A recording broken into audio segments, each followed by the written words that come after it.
Thank you for joining. I'm Dave Knapp, man on the Mounjaro. That's why I'm here. You are on the pen. That's why you're here. Wegovy, Saxenda, Victoza, Trulicity, Mounjaro, or Zepbound. If you're on that pen, you're in the right place. We got some awesome news to share with you today. Some real-world data that pits semaglutide versus tirzepatide. So Ozempic versus Mounjaro, Zepbound versus Wegovy.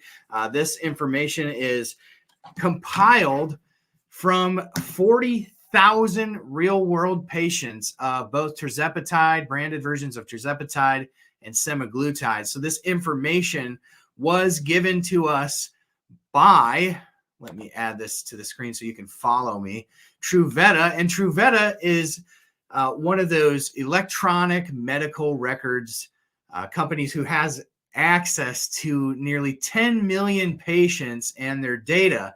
And so what they're able to do is once people are on these medications, they're able to track the progress of these patients as it relates to their weight loss. So it took 40,000 people from the pool of 10 million that were using either semaglutide or tirzepatide and followed the results for a year. And the results are resounding. So some of the interesting numbers, let's pull out of this article here. Those who were taking tirzepatide were 1.8 times, almost twice as likely than those taking semaglutide to achieve 5% weight loss. They were 6 times, again, this is people on tirzepatide versus semaglutide, 6 times more likely to achieve 10% weight loss and 3 times more likely to achieve 15% weight loss versus patients on semaglutide. These are astounding numbers. This would be the largest data set that we have seen in either semaglutide or tirzepatide trials to actually judge what's going on in the real world with real patients with real lives, right? A lot of the clinical trials are very controlled. You see a lot of the semaglutide trials and even the tirzepatide trials where there's major intervention from nutrition counseling and diet and exercise programs that the patients are put on. Now, in the real world, you're going to have a real smattering of people with a lot of different approaches to their health, and some with lots of supervision and some with very little. But what you see here is in the real world, per this data that comes from Truveta, it is massively in the favor of tirzepatide as being superior in the real world when it comes to weight loss outcomes. Now, they did note in this information that diabetics lost less whether they were taking tirzepatide or semaglutide, and that would track with what we've seen in the clinical trials.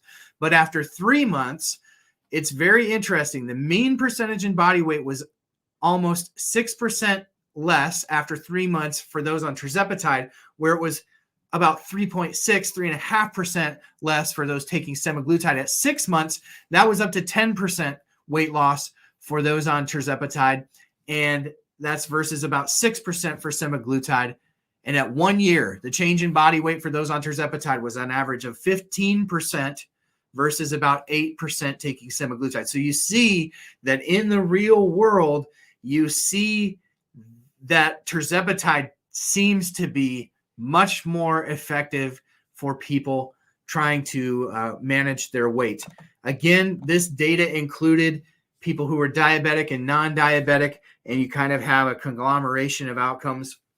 I'm sure there's some more information that we could glean from this study by looking a little bit deeper into it. But to settle the debate, honestly, on which medication is better in the real world for weight loss, it seems very compelling. Out of 40,000 people followed by Truveta through their medical records, again, anonymized and compiled for this data study, it's pretty convincing that tirzepatide, Mounjaro, and Zepbound are likely very superior to the numbers that you're going to see on average for semaglutide, Ozempic, and Wegovy. Now, if you were on Mounjaro and you've lost access, but your insurance is now allowing you to go on Wegovy, let not your heart be troubled.